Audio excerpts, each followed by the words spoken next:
Viewers, today we are going to tell you about a revolutionary project from Burkina Faso that has astonished not only all of Africa but also major countries in Europe and Asia.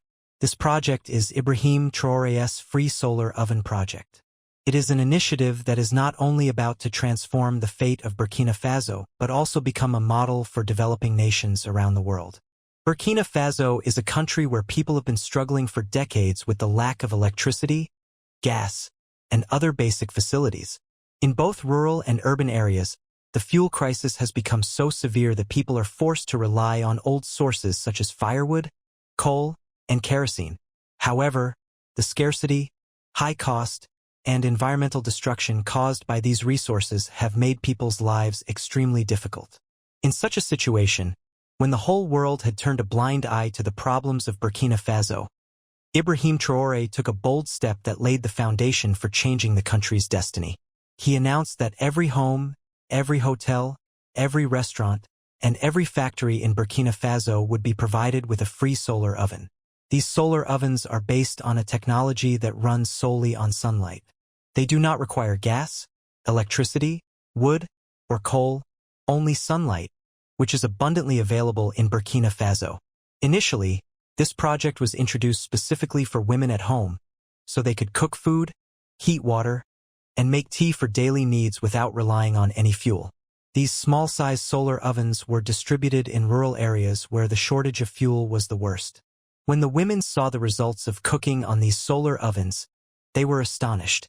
By focusing sunlight on a specific point, these ovens could cook food in just a few minutes.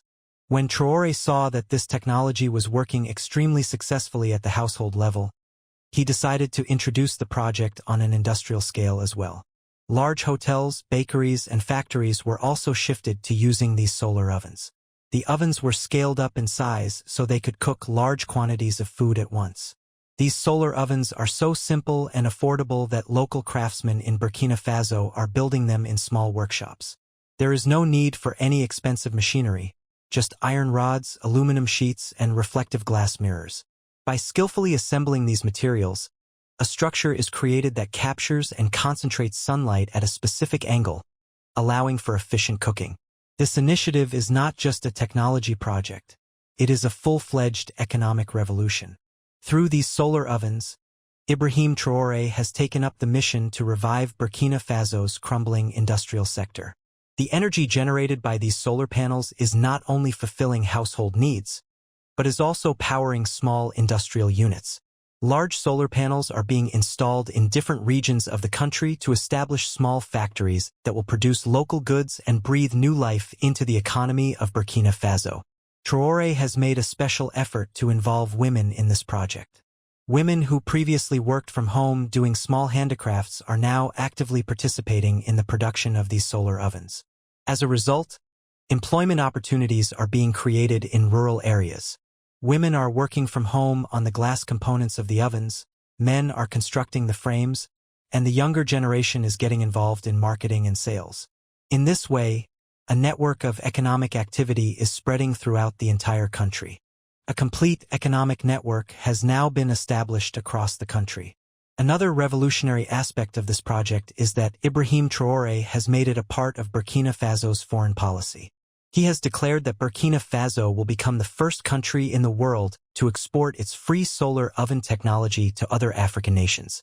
At present, factories have already been set up in Burkina Faso that produce millions of solar ovens annually.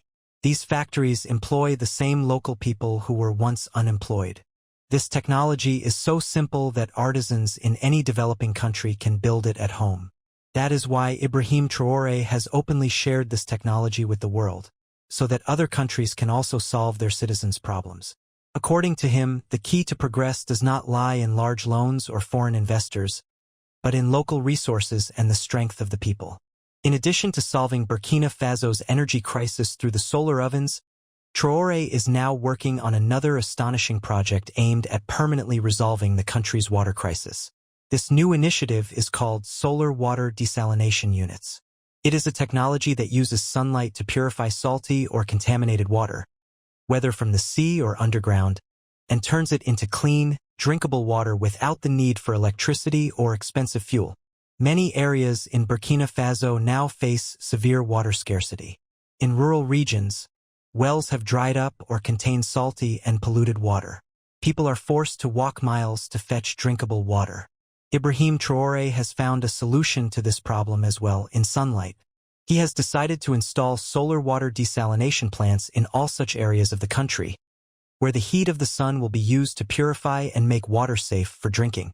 These solar water desalination plants will provide clean drinking water to the people. The design of these plants is extremely simple.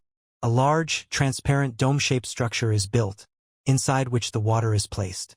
When sunlight falls on this dome, the water evaporates and then condenses back into droplets of fresh water.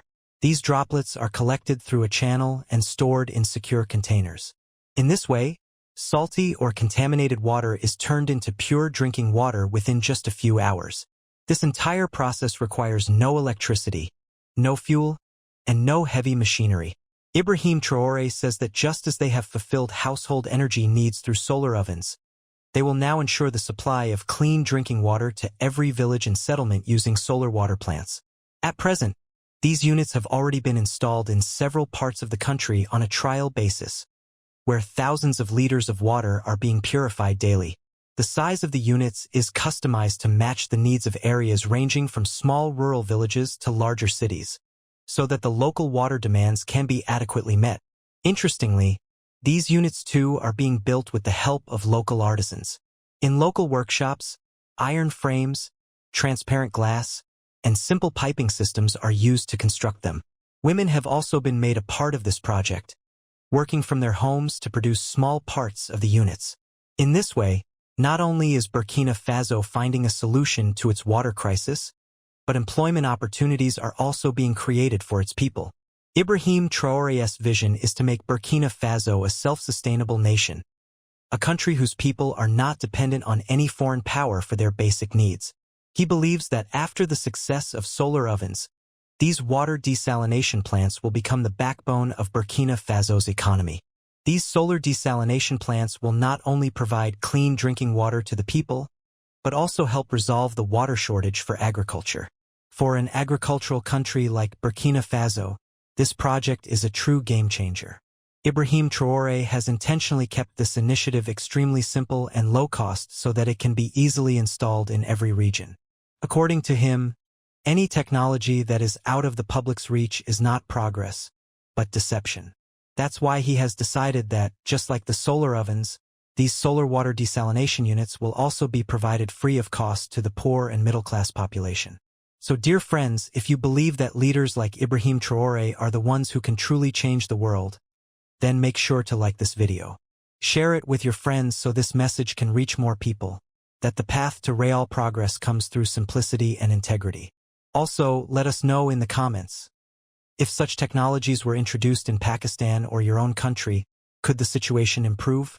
And yes, if you haven't subscribed to the channel yet, do it now so you never miss out on more revolutionary content like this.